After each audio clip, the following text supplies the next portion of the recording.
அகம்பனன் மூலம் இராவணன் கரவதத்தை அறிதல். சீதோபகார யோஜனை. பகவானான ஸ்ரீராமன் கரனை சமூலமாக கொன்று ஜனஸ்தானத்தை நிர்பயமாயும் செய்து மகரிஷிகளுக்கு பரம சௌக்கியத்தை கொடுத்ததை பார்த்து கரனுடைய பரிஜனத்தில் சேர்ந்த அகம்பனன் என்ற ஒரு ராட்சசன் இதை சகிக்காமல் லங்கா நகரத்தின் அதிபதியான இராவணனிடம் சென்று ராம லக்ஷ்மணர்களை போர் செய்து துவம்சம் செய்துவிட வேண்டும் என்ற எண்ணத்துடன் ஜனஸ்தானம் அழிந்து போனதை சொல்லி இராவணனுக்கு குரோதாவேசத்தை உண்டு பண்ணினான். அகம்பனன் இராவணனை பார்த்து சொல்லும் பொழுது, ராஜனே, ராமனை யுத்தம் செய்து வதிக்க முடியாது. ஆனால் அவனுடைய சமீபத்தில் சீதை என்ற பெயருள்ள ஒரு உத்தமமான ஸ்திரீ ரத்னம் பாரியையாய் விளங்கி வருகிறாள். அந்த ஸ்திரீக்கு சமானமான அழகுள்ள மற்றொரு ஸ்திரீயை தேவ ஜாதிகளிலோ கந்தர்வ ஜாதிகளிலோ ஒரு ஜாதியிலும் பார்க்க முடியாது. ஆகையால் அந்த ஸ்திரீயை எப்படியாவது அபகாரம் செய்து வந்துவிட்டால் அந்த சீதையை விட்டு பிரிந்த துக்கத்தால் ராமன் ஜீவனையும் தானாகவே விட்டுவிடுவார். அதை தவிர வேறு வழியே கிடையாது.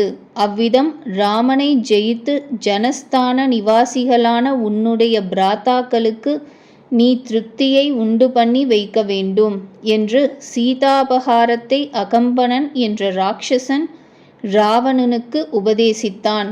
இராவணன் அதை கேட்டு சீதையை அபகரித்து அதன் மூலம் ராமனோடு விரோதத்தை உண்டு பண்ணி கொள்ள சங்கல்பம் செய்தான். உத்தர காண்டத்தில் அகஸ்தியர் ராமனுக்கு அதிரகசியமான விஷயத்தை உபதேசம் செய்யும் காலத்தில் ஒரு சந்தர்ப்பத்தில் சனத்குமார சுவாமியும் இராவணனும் பேசிக்கொண்ட விருத்தாந்தத்தையும் சொல்லிக் கொண்டு வந்தார். அதாவது, ராமா, உன் பத்னியான சீதாதேவியை அபகரித்ததற்கு மூல காரணம் உனக்கு தெரிந்திருக்க கூடும். ஆயினும் விவகார தசையை அபேட்சித்து நான் உனக்கு சொல்லுகிறேன்.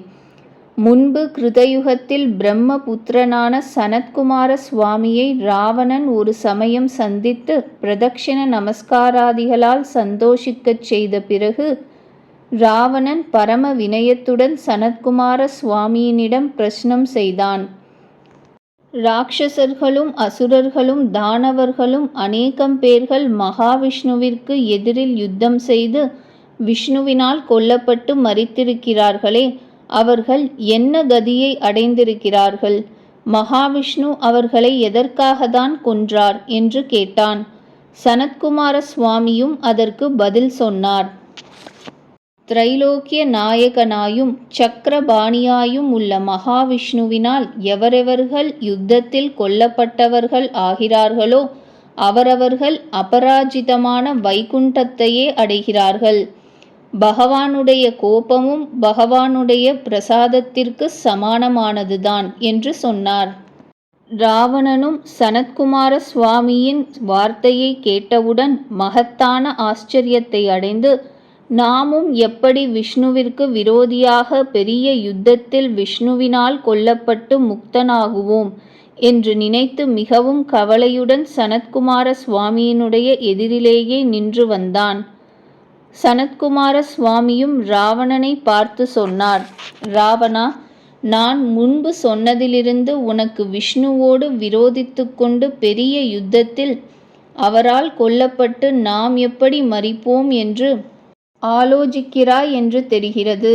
உன் மனதில் உள்ளது சீக்கிரம் நிறைவேறும். சிறிது காலத்தை பிரதீட்சித்து வா.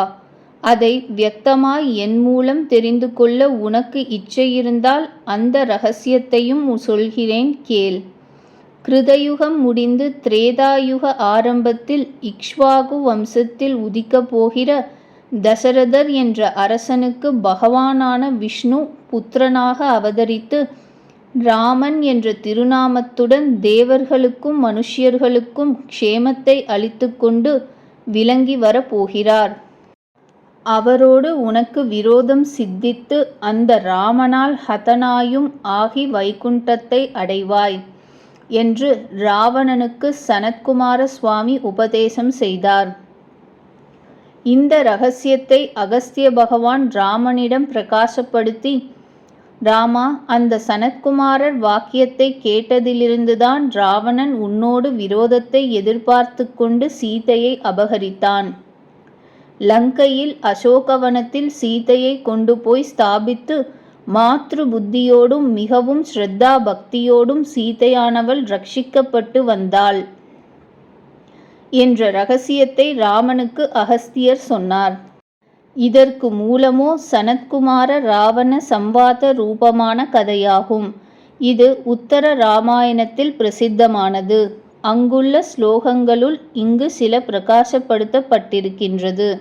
இதை அனுசரித்து ராவணன் பூர்வ ஞானி ஆனதினாலும் அகம்பனன் என்ற ராட்சசன் சீதா அபகாரம் செய்யும்படி சொன்னவுடன் பூர்வ விருத்தாந்தமானது ராவணனுக்கு ஸ்மிருதிக்கு வந்து ராட்சச பாவத்திலிருந்தும் நாம் விமோச்சனத்தை அடைவதற்கு இது ஒரு பெரிய சந்தர்ப்பம் ஆகும் என்று நினைத்து அகம்பனனுடைய வார்த்தையை மிகவும் பகுமான புத்தியோடு ஏற்றுக்கொண்டு, அகம்பனா, நீ சொல்வது சரியான உபாயமாகும்.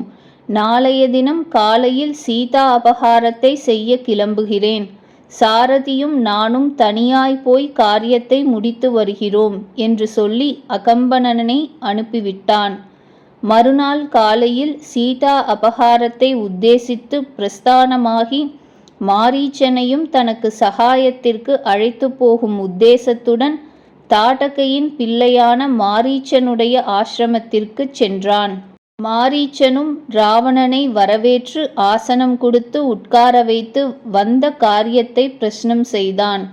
ராவணனும் தசரத மகாராஜனுடைய புத்திரர்களான ராம லக்ஷ்மணர்கள் ஜனஸ்தானத்தை சமூலமாய் அழித்துவிட்டதையும் அதற்கு பதிலாக ராமனோடு தான் நேரில் யுத்தம் செய்ய சக்தி இல்லாததாலோ வேறு காரணத்தாலோ அதை வெளிப்படுத்தாமல் அந்த ராமனுடைய பத்னியான சீதையை நான் அபகரித்து வரப்போகிறேன், அது விஷயத்தில் நீ எனக்கு சகாயம் செய்ய வேண்டும் என்று கேட்டுக்கொண்டான். மாரீச்சன் ராவணனை பார்த்து, நீ இவ்விதம் சீதா அபகாரத்தில் பிரவர்த்திப்பது பெரிய ஆபத்தில் முடியும். ராமனுடைய பாணத்தின் வேகம் எவ்வித காரியத்தையும் செய்யும் என்று எனக்கல்லவா தெரியும். ஆகையால் நீ ராமனிடம் விரோதித்து கொள்ளாமல் இந்த லங்கா நகரத்தில் உன் தாரத்தினிடம் சுகமாக ரமித்து வா. ராமனும் தன் பாரியையுடன் வனங்களில் ரமித்து வரட்டும். ஆகையால் நீ லங்கா நகரத்திற்கு திரும்பிச் செல் என்றான். ராவணனும் மாரீச்சனுடைய ஹிதோபதேசத்தை கேட்டு லங்கா நகரத்திற்கே திரும்பிச் சென்றான்.